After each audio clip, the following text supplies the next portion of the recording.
di tengah krisis ini kesetiakawanan sosial sebuah bangsa besar bernama Indonesia itu diuji. Budaya kita kemudian yang budaya otentik, budaya asli, kemudian semakin tenggelam. Demokrasi ini adalah anak pungut. Silakan baca lagi gagasan Bung Karno dalam risalah. Politik sekali lagi penting, tapi memperbaiki bangsa ini jauh lebih penting.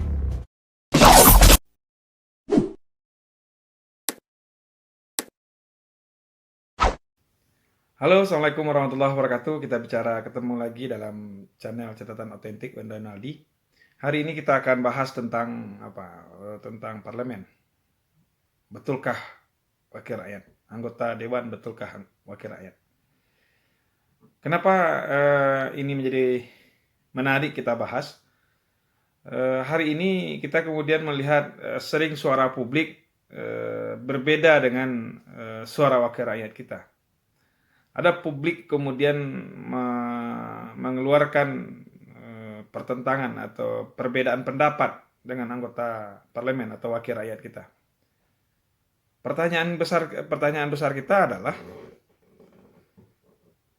siapa yang diwakili oleh anggota parlemen atau anggota legislatif dalam pembahasan konsep ketatanegaraan? Kenapa ini menjadi penting kita bahas? Karena kita melihat kemudian ada konstelasi yang berbeda antara suara publik dengan suara parlemen. Sering kita kemudian melihat aspirasi publik yang sering mengkritik, kemudian menolak sebuah produk hukum atau kebijakan atau persetujuan yang dikeluarkan oleh DPR sebagai wakil mereka berkumpul, sering berbeda dengan keputusan politik yang lahir di parlemen.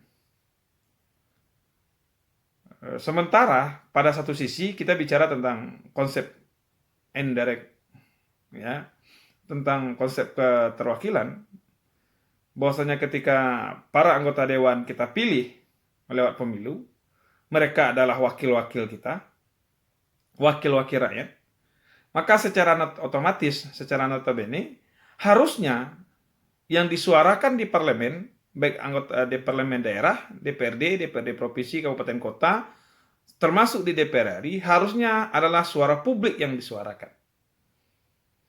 Namun anehnya, banyak suara-suara publik tidak diindahkan oleh para legislator kita. Banyak suara-suara publik yang sering berhadapan dengan keputusan politik.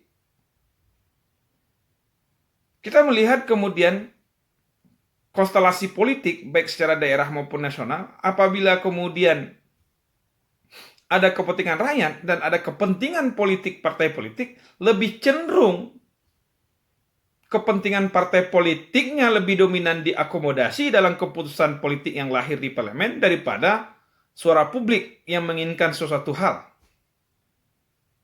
Nah, kalau kita kemudian lihat dari sejarah kelahiran parlemen di Inggris, maka kemudian harusnya partai politik setelah menempatkan kader-kadernya di parlemen, maka kemudian mereka 100% harus berjuang untuk kepentingan publik. Walaupun akan ada justifikasi yang mengatakan bahwasanya apa yang diputuskan oleh anggota di dewan di parlemen berdasarkan aspirasi publik dan kepentingan negara, kepentingan daerah. Namun ironis, sering putusan-putusan yang lahir di lembaga-lembaga politik mendapatkan pertentangan atau penentangan dari publik. Kemudian kita lihat ada aspirasi-aspirasi rakyat, aspirasi-aspirasi publik yang disalurkan kepada partai politik, tetapi ketika saat pengambilan putusan di lembaga politik yang bernama parlemen, terjadi konsesi-konsesi, kesepakatan-kesepakatan yang kemudian melawan nurani publik. Maka kemudian pertanyaan besar kita hari ini adalah, ketika anggota parlemen duduk di parlemen, mereka harusnya menyuarakan kepentingan publik, kepentingan rakyat. Karena rakyatlah mereka duduk di sana. Namun sangat ironis juga, di tengah demokrasi liberal kita ini, sering para anggota legislator kita, setelah mereka duduk, mereka tidak lagi bertanya kepada rakyat apa yang diinginkan rakyat. Kita tidak punya ruang untuk bicara dengan para wakil rakyat kita. Kita tidak punya tempat, tidak punya saluran. Para anggota parlemen, anggota legislatif, setelah mereka duduk, seakan mereka memberikan batas. Harusnya sebagai wakil rakyat, mereka memberikan ruang seluas-luasnya untuk rakyat bisa berkomunikasi. Sehingga rakyat bisa perintahkan kepada anggota dewan, kepada anggota legislator, ini kemauan rakyat. Bukan kemauan partai politik atau kemauan kekuasaan. Rakyatlah yang diutamakan. Namun ironis saya lihat. Kita lihat juga. Karena kompromi-kompromi politik, kepentingan-kepentingan politik, atau mungkin saja karena ada kepentingan ekonomi di belakangnya, ada konsesi-konsesi politik yang dibangun yang kemudian menurut publik itu tidak tepat. Ini perlu kita evaluasi. Apakah kemudian setelah kita mencoblos setiap 5 tahun, kita memberikan cek kosong kepada anggota legislatif kita, kepada anggota parlemen kita, yang nanti baru kemudian 5 tahun lagi, baru kita coblos lagi. Apakah ini hanya cek kosong? Saya diskusi dengan beberapa kawan-kawan partai politik, termasuk kepada pemilih. Nah, ironisnya kadang-kadang setelah mereka duduk, mereka tidak tanya lagi kepada konstituennya apa. Walaupun ada reses, ada kemudian